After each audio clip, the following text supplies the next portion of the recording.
Okey, kalau siapa berminat nak jahit dress sendiri, korang boleh dapatkan pola daripada Proud Series, iaitu pola Lily Tree Tier Dress. Okey, Tier Gather Dress. Okey, saya panggil nama pola ni Lily lah. Okey, sebab dress ni dia yang dress comel-comel, yang gather-gather, kedut-kedut dekat bahagian bawah. Okey, dia punya design macam ni lah pola. Okey, korang akan dapat badan depan, badan belakang. Yang ni bahagian bawah macam skirt tu, yang korang kena sambungkan tu. Okey, yang ni gather pertama, gather kedua, gather ketiga. Okey, akan dapat lapis leher dan lengan juga. Okey, yang ni pola ni memang comel. Siapa nakkan buat dress yang comel, yang ada design. Okey, kalau macam jubah abaya tu boring, tak ada design apa-apa. Okey, yang ni dia ada gather-gather ni. So senang lah kalau korang nak jahit. Okey, saya punya pola pun dah ada instruction semua.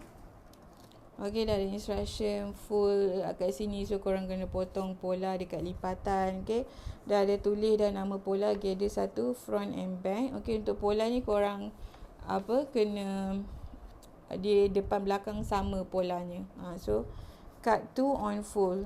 Sebab tu kena potong 2 dekat lipatan kain. Okey, yang ni dah ada dah waistline dan gather line dekat sini dah tulis dah. So yang ni untuk cantumkan dekat dengan badan atas lah. Okey, ni badan bawah, yang ni badan atas. Okey, mudah. Okey, dah ada dart. Dia ada dart depan dan belakang pola ni. Dah ada instruction, back body, cut 2, waistline, bust line. So mudah lah untuk korang jahit. Pola ni memang sesuai untuk beginner, untuk mula menjahit. Sebab pola saya ada instruction, simple instruction semualah. Okey, kalau siapa yang dah biasa jahit baju, nak cabar diri untuk jahit baju yang design-design sikit, boleh pakai pola Lily ni. Okey, saya panggil Lily 3 Tier Dress. So korang akan dapat macam ni lah pola ni. Dapat semua ni dalam satu pola.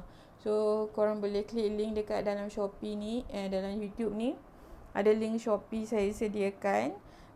Korang just klik link Shopee and then pilih size. Okey, size saya ada daripada XS sampai 3XL untuk pola ni. So korang pilih je size badan korang. Okey, ikut standard size. Pilih saiz pola macam korang pilih baju siap. Sebab nanti lepas dah siap jahit, macam tu lah saiz dia.